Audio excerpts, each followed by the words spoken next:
September ತಿಂಗಳು ಈ ರಾಶಿಗಳಿಗೆ ಅದೃಷ್ಟದ ಕಾಲ. ದಿಢೀರ್ ಧನ, ಸಂಪತ್ತು, ಲಾಭ, ಹಾಗೆ ಕೆಲವು ರಾಶಿಗಳಿಗೆ ದುರಾದೃಷ್ಟ.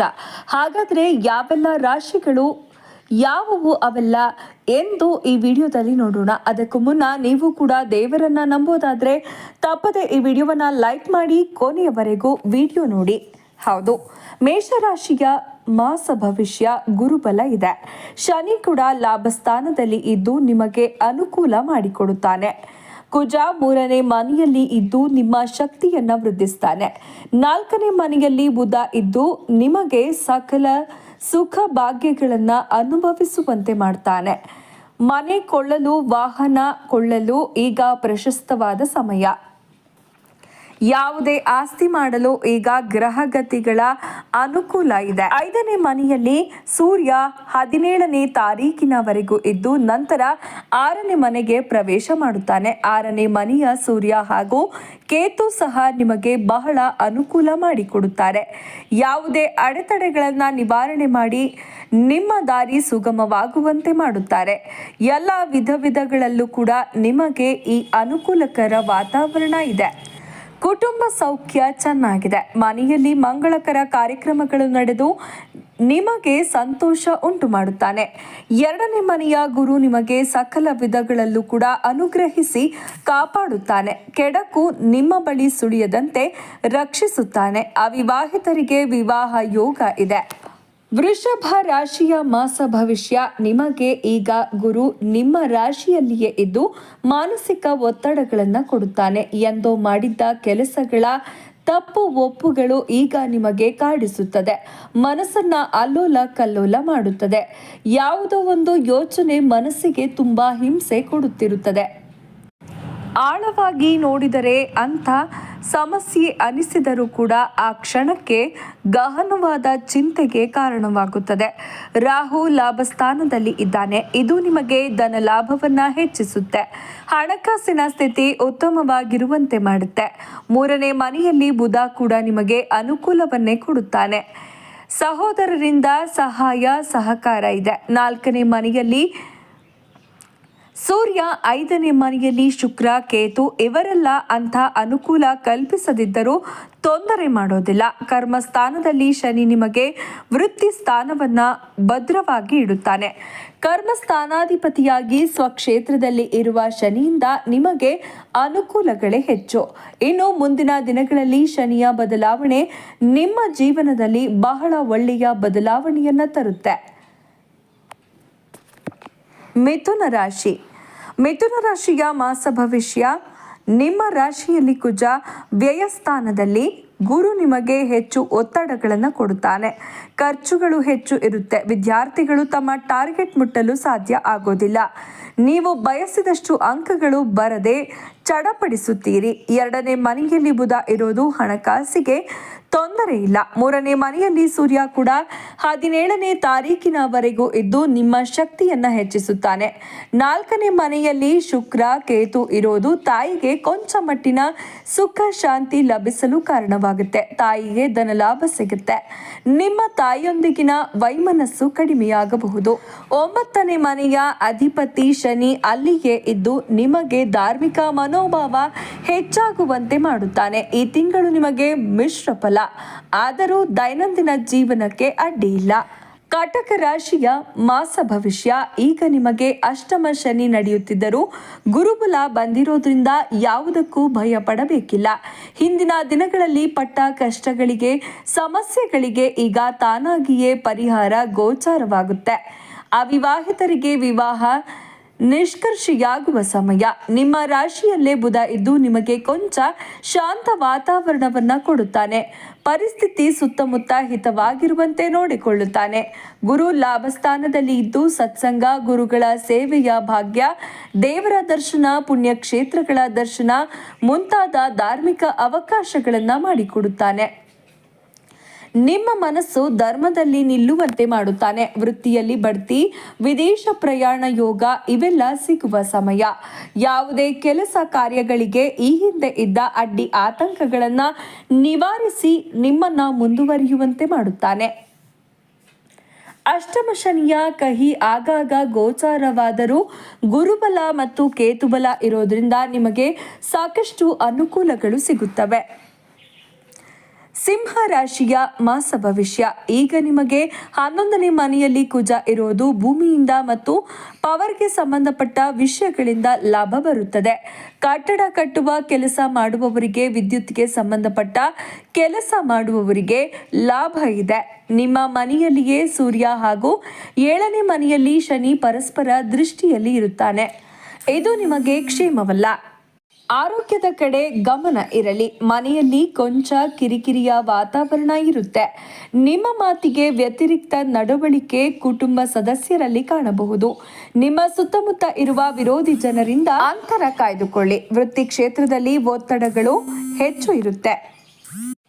ನೀವು ಸ್ವಭಾವತಃ ಮುನ್ನುಗ್ಗುವ ಛಾತಿ ಉಳ್ಳವರು. ಚಿಕ್ಕ ಪುಟ್ಟ ಅಡೆತಡೆಗಳನ್ನು ಲೆಕ್ಕಿಸುವುದಿಲ್ಲ. ನಿಮ್ಮ ಕೆಲಸ ಆಗಬೇಕಾದರೆ ಸವಾಲುಗಳನ್ನು ಎದುರಿಸುವ ಧೈರ್ಯ ನಿಮಗಿದೆ. ಆದರೆ ಸಂದರ್ಭಗಳು ನಿಮಗೆ ಪ್ರತಿಕೂಲವಾಗಿದ್ದಾಗ ಅರ್ಥ ಮಾಡಿಕೊಂಡು ಹಿಂದೆ ಸರಿದರೆ ಉತ್ತಮ. ಮುಂದೆ ನಿಮಗೆ ಇವೇ ಒಳ್ಳೆಯ ಅವಕಾಶ ಮಾಡಿಕೊಡುತ್ತೆ. ಈಗ ಗುರುಬಲ ಇಲ್ಲದೆ ಇರೋದ್ರಿಂದ ಯಾವುದೇ ಕೆಲಸ ನಿಧಾನವಾಗಿ ಸಾಗುತ್ತೆ. ಪ್ರಯತ್ನ ಹೆಚ್ಚು, ಕಡಿಮೆ ಫಲ.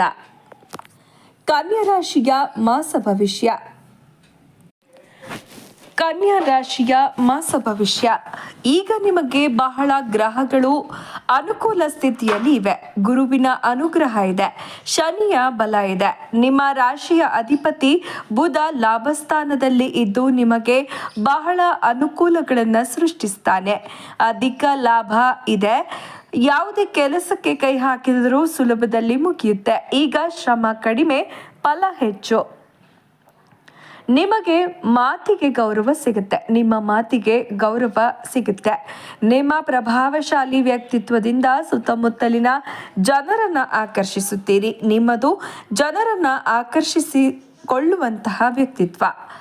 ಕಲಾವಂತರು, ಮೃದು ಭಾಷಿಗಳು ಆಗಿರ್ತೀರಿ. ನಿಮ್ಮ ಕೆಲಸಕ್ಕೆ ತಕ್ಕ ಪ್ರತಿಫಲ ಈಗ ಸಿಗುತ್ತೆ. ಸಾಮಾಜಿಕ ಗೌರವ, ಮನ್ನಣೆಗಳು ಸಿಗುವ ಸಮಯ. ಅವಿವಾಹಿತರಿಗೆ ಈಗ ವಿವಾಹ ಯೋಗ ಇದೆ. ವೃತ್ತಿಯಲ್ಲಿ ಬಡ್ತಿ, ವಿದೇಶ ಪ್ರಯಾಣ ಮೊದಲಾದ ನಿಮ್ಮ ಖುಷಿಯನ್ನ ಹೆಚ್ಚಿಸುವ ಸಂದರ್ಭಗಳು ಬಹಳ ಇವೆ. ವಿದ್ಯಾರ್ಥಿಗಳಿಗೆ ಈಗ ಶುಭ ಕಾಲ. ಅವರ ಆಸೆ ಗುರಿ ನೆರವೇರುವಂತಹ ಕಾಲ. ರಾಜಕೀಯ ವ್ಯಕ್ತಿಗಳಿಗೂ ಈಗ ಸುಸಂದರ್ಭ. ಒಳ್ಳೆಯ ಅವಕಾಶ, ಜವಾಬ್ದಾರಿಗಳು ನಿಮ್ಮನ್ನು ಹುಡುಕಿಕೊಂಡು ಬರುತ್ತವೆ. ತುಲಾರಾಶಿಯ ಮಾಸ ಭವಿಷ್ಯ. ಈಗ ನಿಮಗೆ ಗುರು 8ನೇ ಮನೆಯಲ್ಲಿ ಇರೋದ್ರಿಂದ ಆರೋಗ್ಯ ಸಮಸ್ಯೆಗಳು ಬರಬಹುದಾದ ಅಥವಾ ಹಣಕಾಸಿನ ಸಮಸ್ಯೆಗಳು ಬಾಧಿಸಬಹುದು. ಆದರೆ ರಾಹುಬಲ ಈಗ ನಿಮಗೆ ಇದೆ. ಹಾಗಾಗಿ ಸಮಸ್ಯೆಗಳು ಬಂದರೂ ಅದಕ್ಕೆ ಪೂರಕವಾಗಿ ಪರಿಹಾರಗಳು ದೊರೆತು ನೀವು ಸುಲಭವಾಗಿ ಆ ಸಮಸ್ಯೆಗಳಿಂದ ಹೊರಬರುವಿರಿ. ರಾಹುವಿನ ಬಲ ಇದ್ದಾಗ ದೈಹಿಕ ಸಾಮರ್ಥ್ಯ ಹೆಚ್ಚಾಗಿ ಇರುತ್ತದೆ ಹಾಗೂ ಹೋರಾಟ ಮಾಡುವ ಗುಣಛಲ ಇದೆ. ಯಾವುದೇ ಸಮಸ್ಯೆ ವಿಕೋಪಕ್ಕೆ ಹೋಗದಂತೆ ತಡೆದು ನಿಲ್ಲಿಸುವ ಶಕ್ತಿ ಇರುತ್ತದೆ. ಬುಧ ಕರ್ಮಸ್ಥಾನದಲ್ಲಿ ಇರೋದ್ರಿಂದ ವೃತ್ತಿಯಲ್ಲಿ ಬೆಳವಣಿಗೆ ಇದೆ. 11ನೇ ಮನೆಯಲ್ಲಿ ಸೂರ್ಯ 17ನೇ ತಾರೀಕಿನವರೆಗೂ ಇರ್ತಾನೆ. ಇದು ಕೂಡ ನಿಮಗೆ ಅಭಿವೃದ್ಧಿ ಸೂಚಕವಾಗಿದೆ. ಶನಿ ಪಂಚಮ ಸ್ಥಾನದಲ್ಲಿ ಇದ್ದು ಸ್ವಲ್ಪ ಕಿರಿಕಿರಿ ಮಾಡುತ್ತಾನೆ. ಆದರೆ ತುಲಾರಾಶಿಗೆ ಶನಿಯಿಂದ ದೊಡ್ಡ ತೊಂದರೆ ಏನೂ ಬರೋದಿಲ್ಲ. ಈಗ ನಿಮಗೆ ತಾಳ್ಮೆ ಹಾಗೂ ವಿವೇಚನೆ ಬಹಳ ಮುಖ್ಯ. ಯಾವುದು ಮಾಡಬೇಕು, ಮಾಡಬಾರದು ಇದರ ತಾರತಮ್ಯ ನೀವು ತಿಳಿದುಕೊಂಡರೆ ನಿಮ್ಮ ಸಮಸ್ಯೆಗಳು ಬಹಳಷ್ಟು ಪರಿಹಾರ ಆಗುತ್ತೆ. ವೃಶ್ಚಿಕ ರಾಶಿಯ ಮಾಸ ಭವಿಷ್ಯ. ನಿಮಗೆ ಗುರುಬಲ ಇದೆ. ಕಳೆದ ವರ್ಷ ನೆನೆಗುದಿಗೆ ಬಿದ್ದಿದ್ದ ಕೆಲಸಗಳೆಲ್ಲ ಈಗ ಕಾರ್ಯರೂಪಕ್ಕೆ ಬರುತ್ತದೆ, ಚಾಲನೆ ಪಡೆದುಕೊಳ್ಳುತ್ತದೆ. ವೃತ್ತಿಯಲ್ಲಿ ಒಳ್ಳೆಯ ಬದಲಾವಣೆ ಇದೆ. ಹೊಸ ಕೆಲಸ ಸಿಗಬಹುದು ಅಥವಾ ಇರುವ ಕೆಲಸದಲ್ಲಿ ಯಶಸ್ಸು, ಅಭಿವೃದ್ಧಿ ಕಾಣಬಹುದು. ಅವಿವಾಹಿತರಿಗೆ ವಿವಾಹ ಯೋಗ ಇದೆ. ಆಸ್ತಿ ಕೊಳ್ಳುವ ಯೋಗ ಇದೆ. ಸಂತಾನ ಅಪೇಕ್ಷೆ ಮಾಡುವವರು ತಮ್ಮ ಯೋಜನೆಯನ್ನ ಮುಂದಕ್ಕೆ ಹಾಕೋದು ಉತ್ತಮ. ಈಗ ಸಂತಾನ ಪಡೆದುಕೊಳ್ಳಲು ಒಳ್ಳೆಯ ಕಾಲ ಅಲ್ಲ. ಮಕ್ಕಳಿಂದ ನಿಷ್ಠುರಕ್ಕೆ ಒಳಗಾಗುವಿರಿ. ಮಕ್ಕಳ ಒರಟು ನಡವಳಿಕೆ ನಿಮಗೆ ಬೇಸರ, ದುಃಖ ತರಬಹುದು. 4ನೇ ಮನೆಯಲ್ಲಿ ಶನಿ ಇರೋದ್ರಿಂದ ಅನುಕೂಲಗಳಿದ್ದರೂ ಒತ್ತಡ ಇರುತ್ತದೆ. ಕಾರ್ಯಭಾರ ಹೆಚ್ಚು. ಕಾಲಕ್ಕೆ ಊಟ ನಿದ್ರೆ ಇಲ್ಲದೆ ಬಳಲುತ್ತೀರಿ. 11ನೇ ಮನೆಯಲ್ಲಿ ಕೇತು ಇರುವುದು ಧನಲಾಭಕ್ಕೆ ಕಾರಣವಾಗುತ್ತದೆ. ಧನಸ್ಸು ರಾಶಿಯ ಮಾಸ ಭವಿಷ್ಯ. ಈಗ ನಿಮಗೆ ಗುರುಬಲ ಇಲ್ಲ.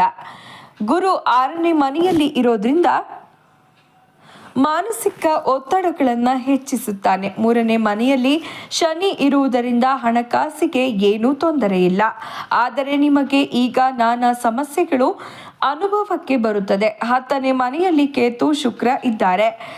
17ರ ನಂತರ ಸೂರ್ಯ ಸಹ 10ನೇ ಮನೆಗೆ ಪ್ರವೇಶವಾಗುತ್ತಾನೆ. ವೃತ್ತಿಸ್ಥಾನ ಭದ್ರವಾಗಿದ್ದರೂ ಒತ್ತಡಗಳು ಇರುತ್ತದೆ. ನಿಮ್ಮ ಟಾರ್ಗೆಟ್ ಮುಟ್ಟಲು ಕಷ್ಟಪಡುತ್ತೀರಿ. 8ನೇ ಮನೆಯಲ್ಲಿ ಬುಧ ಇರೋದು ಒಂದು ರೀತಿಯ ರಕ್ಷಣೆಯ ಅನುಭವ ನೀಡುತ್ತದೆ. ನಿಮಗೆ ಈಗ 4ನೇ ಮನೆಯಲ್ಲಿ ರಾಹು ಇರೋದು ತಾಯಿ ಸ್ಥಾನದಲ್ಲಿ ಇರುವವರಿಂದ ನಿಷ್ಠುರ ಉಂಟಾಗುತ್ತೆ. ಮನಸ್ಸಿಗೆ ಖೇದವಾಗುವಂತಹ ಸಂದರ್ಭಗಳು ಎದುರಾಗುತ್ತೆ. ಸುಖ ಎಂದುಕೊಂಡದ್ದು ಮರೀಚಿಕೆಯಾಗುತ್ತೆ. ಈಗ ನೀವು ದತ್ತಾತ್ರೇಯನ ಪೂಜೆ ಪ್ರಾರ್ಥನೆ ಮಾಡಬೇಕು. ಅವಶ್ಯಕವಾಗಿ 7 ಬೀಳುಗಳು ಎದುರಾಗುತ್ತದೆ. ಮಾನಸಿಕವಾಗಿ ಗಟ್ಟಿಯಾಗಿ ಇರಬೇಕಾಗುತ್ತದೆ. ಈಗ ನಿಮಗೆ ಮಾನಸಿಕ ಶಕ್ತಿಯೇ ಬಲ. ಮಕರ ರಾಶಿಯ ಮಾಸ ಭವಿಷ್ಯ. ಈಗ ನಿಮಗೆ 7.5ಯ ಪ್ರಭಾವ ಕಡಿಮೆಯಾಗುತ್ತಾ ಬಂದಿದೆ. ಈ ತಿಂಗಳ ನಂತರ ಕ್ರಮೇಣ 7.5 ಶನಿಯ ಪ್ರಭಾವ ನಶಿಸಿ ನೀವು ಮತ್ತೆ ವಿಜೃಂಭಿಸುತ್ತೀರಿ. ನಿಮ್ಮ ಜೀವನದ ಕಳೆ ಬದಲಾಗುತ್ತದೆ. ನಿಮ್ಮನ್ನ ಹೀಗಳೆದವರ ಮುಂದೆ ತಲೆ ಎತ್ತಿ ನಡೆಯುತ್ತೀರಿ, ಎದೆ ಎತ್ತಿ ನಿಲ್ಲುತ್ತೀರಿ. ಅವಕಾಶಗಳು ನಿಮ್ಮನ್ನ ಹುಡುಕಿಕೊಂಡು ಬರುತ್ತದೆ. ಹೊಸ ಕೆಲಸ ಸಿಗುವುದು, ಅವಿವಾಹಿತರಿಗೆ ವಿವಾಹ ನಿಷ್ಕರ್ಷೆಯಾಗುವುದು, ಬಡ್ತಿ ಸಿಗುವುದು, ನಿಮಗೆ ಸಾಮಾಜಿಕ ಮನ್ನಣೆ ಗೌರವ ಸಿಗುವುದು ಮುಂತಾದ ಶುಭ ಸಂಗತಿಗಳು ನಡೆಯುತ್ತವೆ. 7 ವರ್ಷಗಳಿಂದ ಬಹಳ ಕಷ್ಟಪಟ್ಟಿದ್ದೀರಿ. ಹೆಜ್ಜೆಗೂ ಅವಮಾನ, ನೋವು, ಸಂಕಟಗಳನ್ನು ಅನುಭವಿಸಿದ್ದೀರಿ. ಈಗ ಅವೆಲ್ಲಕ್ಕೂ ಕೊನೆ ಸಿಗಲಿದೆ. 3ರಲ್ಲಿ ರಾಹು, 5ನೇ ಮನೆಯಲ್ಲಿ ಗುರು ನಿಮಗೆ ಅಪಾರ ಬಲ ಕೊಡುತ್ತಿದ್ದಾನೆ. ಹಣದ ಹರಿವು ಉತ್ತಮವಾಗಿದೆ. ನೆನೆಗುದಿಗೆ ಬಿದ್ದ ಕೆಲಸಗಳು ಈಗ ಚಾಲನೆ ಪಡೆದುಕೊಳ್ಳುತ್ತದೆ. ಆಸ್ತಿ ಮಾಡುವ ಅವಕಾಶ ಬರಬಹುದು. ಶನಿ ಕೂಡ ಈಗ 2ನೇ ಮನೆಯಲ್ಲಿ ಇದ್ದು ಇನ್ನು ಮುಂದೆ 3ನೇ ಮನೆಗೆ ದೃಷ್ಟಿ ಹಾಯಿಸಿದ್ದಾನೆ. ಇದು ನಿಮಗೆ ಜೀವನದಲ್ಲಿ ಮಹತ್ತರ ಬದಲಾವಣೆಗೆ ಕಾರಣವಾಗುತ್ತೆ. ಉತ್ಕೃಷ್ಟವಾದ ಜೀವನ ಪಥದಲ್ಲಿ ನಡೆಯುವಂತೆ ಮಾಡುತ್ತದೆ. ಕಷ್ಟಗಳು ಕೊನೆಯಾಗಿ ಸುಖ ನೆಮ್ಮದಿಯ ಜೀವನ ನಿಮ್ಮದಾಗುತ್ತೆ. ಕುಂಭರಾಶಿಯ ಮಾಸ ಭವಿಷ್ಯ. ಈಗ ಬಹಳ ಆತಂಕದ ದಿನಗಳು. ಯಾವುದೇ ಗ್ರಹಗಳು ನಿಮಗೆ ಸಹಕಾರಿಯಾಗಿಲ್ಲ. ನಿಮ್ಮ ರಾಶಿಯಲ್ಲೇ ಇರುವ ಶನಿ, 2ನೇ ಮನೆಯಲ್ಲಿ ರಾಹು, 4ನೇ ಮನೆಯಲ್ಲಿ ಗುರು, 8ನೇ ಮನೆಯಲ್ಲಿ ಕೇತು ಇದ್ದು ಇವರೆಲ್ಲ ನಿಮಗೆ ವ್ಯತಿರಿಕ್ತ ಪರಿಣಾಮದ ಪ್ರಭಾವವನ್ನ ಉಂಟು ಮಾಡುತ್ತಾರೆ. ನಿಮ್ಮವರೇ ನಿಮಗೆ ದ್ವೇಷಿಗಳಾಗುತ್ತಾರೆ. ನಿಮ್ಮ ಮೇಲೆ ದೂರುಗಳು ಬರಬಹುದು. ನಿಮ್ಮವರಿಂದಲೇ ಅಪೇಕ್ಷೆಗಳು ಬರಬಹುದು. ಹಣಕಾಸಿಗೆ ಮುಗ್ಗಟ್ಟು ಕಾಡಿಸಬಹುದು. ಮನೆಯಲ್ಲಿ ಖರ್ಚು ವೆಚ್ಚಗಳು ಏರುಪೇರಾಗಬಹುದು. ಅವಮಾನಗಳು, ಮಾನಸಿಕ ವೇದನೆ ಮುಂತಾದ ನೆಗೆಟಿವ್ ಎಫೆಕ್ಟ್ ಇರುತ್ತದೆ. ನಿಮ್ಮ ಅಧಿಕಾರಕ್ಕೂ ಕುತ್ತು ಬರಬಹುದು. ಕಾರ್ಯಕ್ಷೇತ್ರದಲ್ಲಿ ನಾನಾ ಒತ್ತಡಗಳು ಸೃಷ್ಟಿಯಾಗಿ ಕಿರುಕುಳಕ್ಕೆ ಕಾರಣವಾಗುತ್ತದೆ. ಈಗ ನೀವು ಒಂದು ನವಗ್ರಹ ಹೋಮ ಮಾಡಿಸುವುದು ಅಥವಾ ನವಗ್ರಹ ಜಪ ಮಾಡಿಸುವುದು ಒಳ್ಳೆಯದು. ಅಧಿಕಾರ ನಷ್ಟವಾಗದೆ ಇರುವಂತೆ ಶ್ರೀರಾಮನ ಪೂಜೆ ಪ್ರತಿ ಭಾನುವಾರ ಮಾಡಬೇಕು. ಧೈರ್ಯ ಕಳೆದುಕೊಳ್ಳದೆ ಸ್ಥಿರ ಮನಸ್ಸಿನಿಂದ ಸವಾಲುಗಳನ್ನು ಎದುರಿಸಿ ಶ್ರೀ ದತ್ತಾತ್ರೇಯನ ಪ್ರಾರ್ಥನೆ ಮಾಡಿ. ಮೀನರಾಶಿಯ ಮಾಸ ಭವಿಷ್ಯ. ನಿಮಗೂ ಈಗ ಗಂಭೀರ ಸಮಯವೇ ಆಗಿದೆ. ನಿಮ್ಮ ರಾಶಿಯಲ್ಲೇ ರಾಹು, 7ನೇ ಮನೆಯಲ್ಲಿ ಕೇತು, ವ್ಯಯಸ್ಥಾನದಲ್ಲಿ ಶನಿ, 3ರಲ್ಲಿ ಗುರು. ಹೀಗೆ ಯಾವ ಗ್ರಹಗಳು ಅನುಕೂಲಕರ ಜಾಗಗಳಲ್ಲಿ ಇಲ್ಲ. 7.5ಯ ಪ್ರಭಾವದಲ್ಲಿ ನೀವು ಪ್ರಾರಂಭಿಕ ಹಂತದಲ್ಲಿ ಇದ್ದೀರಾ. ಹಾಗಾಗಿ ಖರ್ಚು ವೆಚ್ಚಗಳು ಹೆಚ್ಚು. ಯಾವುದೇ ಕೆಲಸ ಮುಂದೆ ಸಾಗದೆ ಅರ್ಧದಲ್ಲೇ ನಿಂತು ಹೋಗುತ್ತೆ. ಶ್ರಮ, ಹಣಕಾಸಿನ ಖರ್ಚು ಹೆಚ್ಚು ಬೇಡುತ್ತದೆ. ನೀವು ಊಹೆ ಮಾಡದೆ ಇರುವಂತೆ ಖರ್ಚು, ಮಾನಸಿಕ ಚಿಂತೆ ನಿಮ್ಮನ್ನ ಕಾಡುತ್ತೆ. ಮಾಡುತ್ತೆ. ನೀವು ಹನುಮಾನ್ ಪೂಜೆ ಮಾಡಬೇಕು, ಹನುಮಾನ್ ಚಾಲೀಸ ಹೇಳಿಕೊಳ್ಳಬೇಕು, ವಿಷ್ಣು ಸಹಸ್ರನಾಮ ಪಠಿಸಬೇಕು. ನಿಮ್ಮ ಹತ್ತಿರದವರಿಂದಲೇ ಕಿರುಕುಳಗಳನ್ನ ಅನುಭವಿಸುತ್ತೀರಿ. ನಿಮ್ಮವರೇ ನಿಮಗೆ ಹಾಗೆಗಳಾಗುತ್ತಾರೆ. ಯಾವುದಕ್ಕೂ ಅಂಜಬೇಡಿ. ನಿಮ್ಮ ಕೆಲಸ ಪ್ರಾಮಾಣಿಕವಾಗಿ ಮಾಡಿ. ನೀವು ಮಾಡುವ ಕೆಲಸದಲ್ಲಿ ಶ್ರದ್ಧಾ ಭಕ್ತಿಗಳು ಇರಲಿ. ಫಲಾಫಲಗಳನ್ನು ದೇವರಿಗೆ ಬಿಡಿ. ಆದಷ್ಟು ವಿವೇಚನೆಯಿಂದ ಯೋಚಿಸಿ ಮುಂದುವರಿಯಿರಿ. ನೋಡಿದ್ರಲ್ಲ ಸ್ನೇಹಿತರೆ, ಯಾವೆಲ್ಲ ರಾಶಿಗಳ ಫಲ ಹೇಗಿದೆ ಅಂತ.